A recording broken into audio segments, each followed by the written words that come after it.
it is my privilege to share with you the why are we doing Rail Baltica, and especially in the context of how Rail Baltica can serve as a catalyst for post-COVID development. So I'll be happy to use some minutes of your time to introduce the global project long-term development elements, both from a shorter-term perspective, also building on what my colleagues already emphasized, and building also towards the benefits and challenges of Rail Baltica in the medium and long term. So as I already mentioned, we have a lot of responsibility, not just us as project implementers, but together with you in the wider Rail Baltica community, to actually use the full potential of Rail Baltica to serve as a catalyst for development.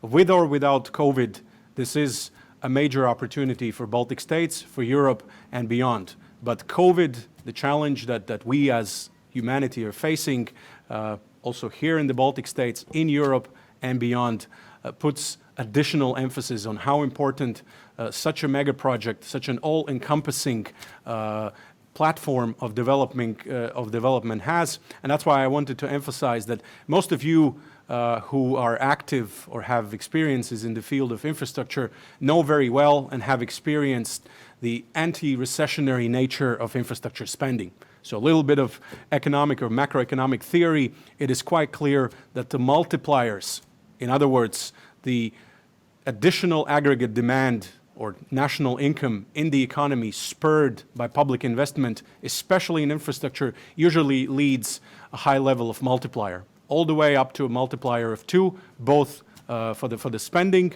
in the wider economy, but also for the creation of jobs. And as the European economy and also the Baltic States are almost inevitably entering a more recessionary phase going forward, hopefully it's a short recession, hopefully we go for a successful V-type or U-type recovery, but you never know. And that's why, as also been called for by European global governments, by multinational institutions, by the European Commission, is that, of course, we need to stimulate the economy, not least through major infrastructure developments. So on this slide, you have some of the main impacts on how Rail Baltica can, both in the short and medium term, serve as this catalyst for recovery. On top, you have the jobs multiplier. We have calculated in our cost-benefit analysis then for every 50 jobs that are created directly in the construction industry, you also have more than 100 jobs in the supporting industries, so these are directly relatable to construction activities, but you also induce up to 150 jobs from the additional consumption from these previous job creations. So all in all, we expect that Rail Baltica will generate around 13,000 direct jobs and around 24,000 indirect jobs. So in the circumstances where unfortunately unemployment will increase, we are very happy to see that Rail Baltica will allow to maintain and expand some of that employment. So that's why we also encourage the construction industry, the suppliers industry in Baltics and beyond, again, to be ready with your capacities, to be ready with your labor force by the time we start large-scale construction projects, mostly during next year and the year after. Please bear with us and let's also contribute to a more sustainable recovery macroeconomy-wise. As I mentioned, so Rail Baltica is a fiscal locomotive. So this will certainly be a fiscal stimulus to the Baltic economies and the nearby regions.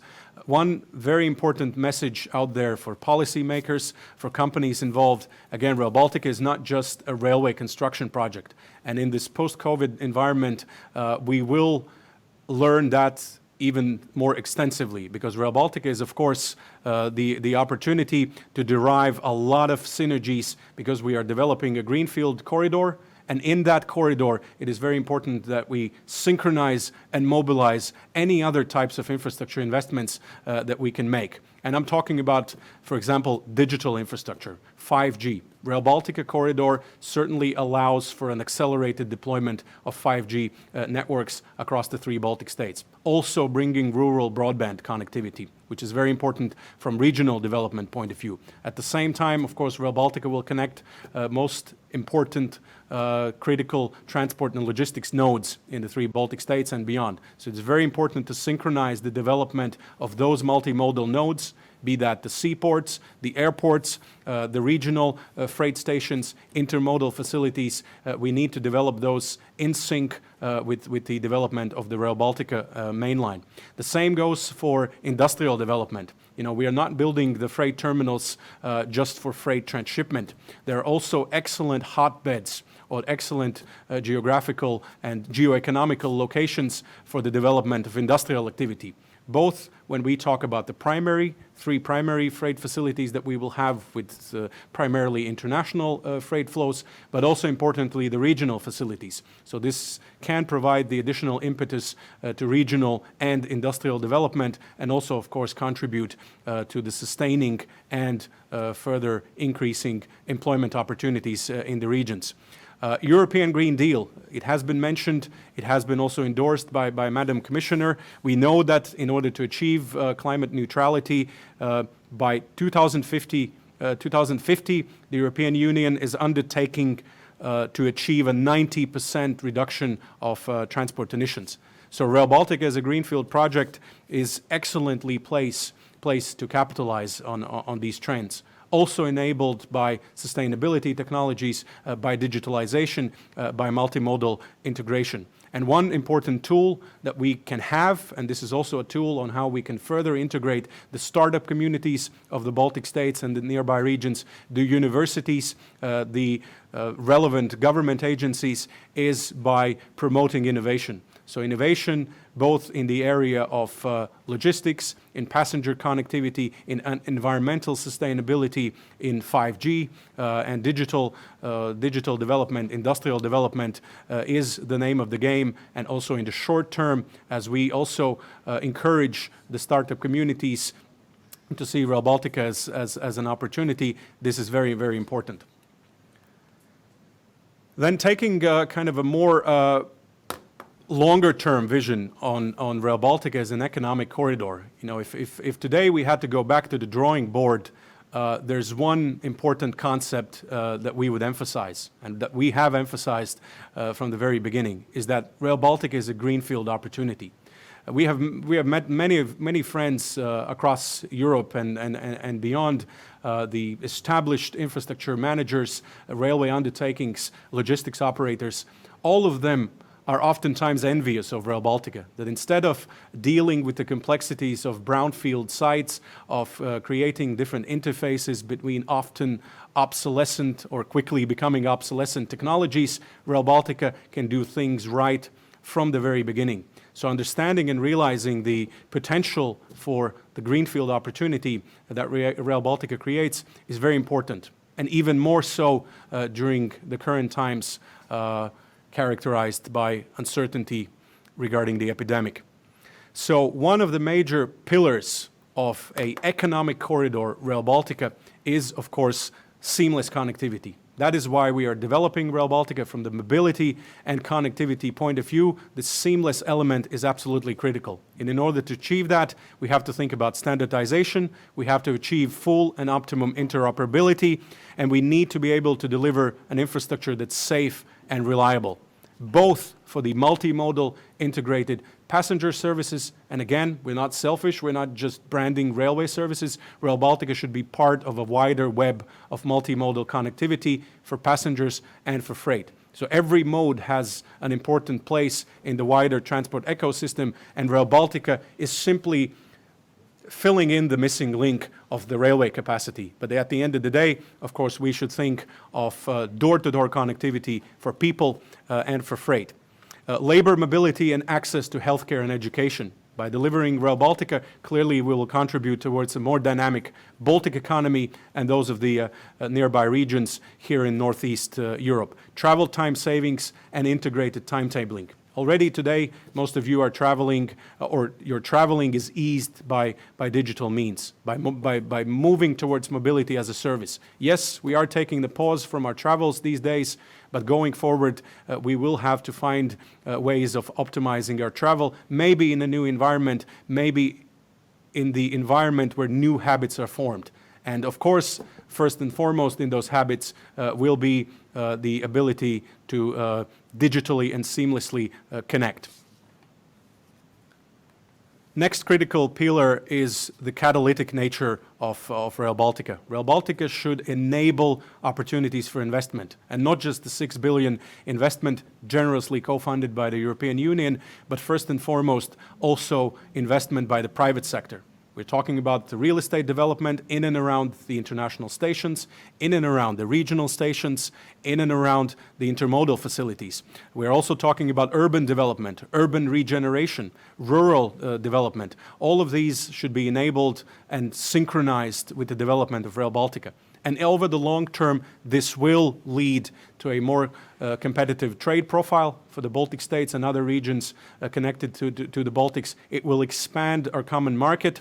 And of course, we should take full advantage, as I already emphasized, of the opportunities afforded by innovation as a collaborative platform in and around Rail Baltica, and also these Dig Once synergies, in other words, creating and co-synchronizing, co-developing other types of infrastructure. Digital infrastructure, energy infrastructure, road infrastructure, industrial, regional, and also defense infrastructure. And together, of course, we can then contribute to a sustainable long-term jobs, skills market, and also promote technology transfer or sharing of know-how, which we already see in a large scale as we are delivering a common European project with major European value.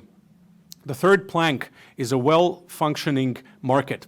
So this is probably and arguably the most important single determinant of Rail Baltica long-term business case and commercial viability. So working towards having a open access, competitive environment for cross-border services, for access to facilities, for investment opportunities is absolutely critical so that we can deliver Rail Baltica as a sustained economic corridor and added value for development in our region and Europe as a whole. And this requires, among many other things, a transparent model of infrastructure management and ideally a uniform set of operational rules so that railway undertakings, logistics operators, and other companies that will form part of the Rail Baltica value chain in the future can operate here freely and integrate with other modes and nodes of transport.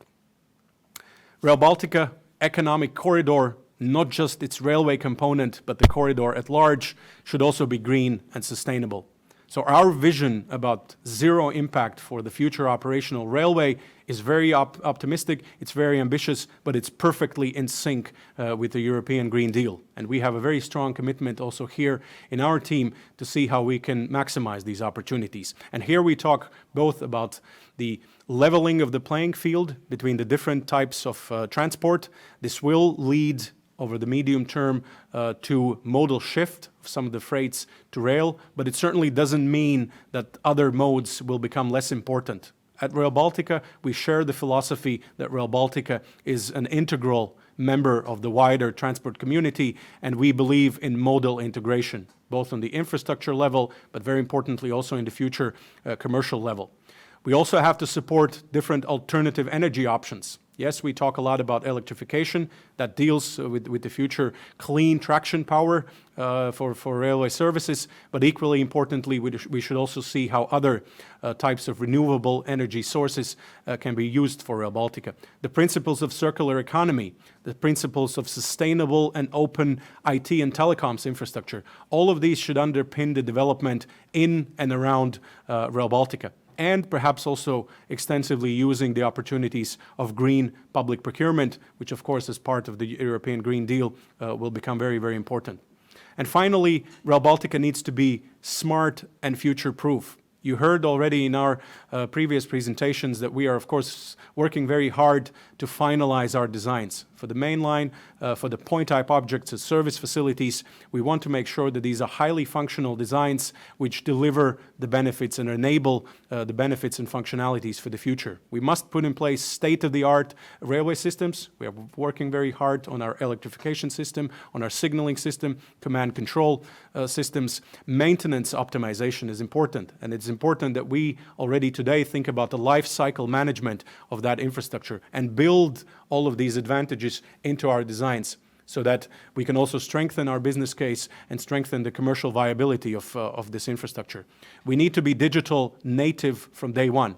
And hopefully we already are, because the services and the infrastructure we deliver in 5 to 8 years will definitely be, will have to be digital. Our future passengers, the youngsters of today, are already digital. We need to be at least as digital as the young generation that will use our services for both passengers, freight, investment, and other opportunity. And equally importantly, our infrastructure needs to be modular and scalable for future upgradability.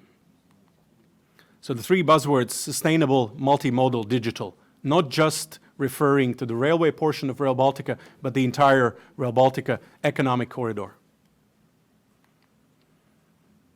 We have many friends. All of this that was mentioned in the previous 2 slides is not possible just by the project promoters or those entities that are directly involved, the joint venture, the national implementing bodies, the ministries.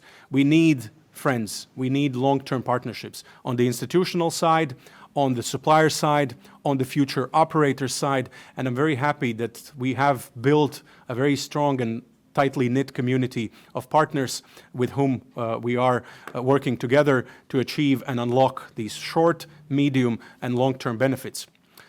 In the end of last year, we published a short survey for our partners, including those that you see on the left side in the logos. We ask a range of different questions about the international engagement or the engagement of Rail Baltica with our international and local partners. And here are some of the three of the highlights.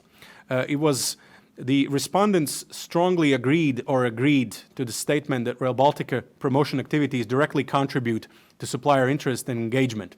So it is important that we maintain this close link with you, our stakeholders, our business community, our suppliers, through events like these, even in challenging times, even digitally in an online fashion, but this contributes directly to the interest of suppliers and our ability to deliver value. As a major European publicly financed European project, Rail Baltica should consistently seek to demonstrate European added value.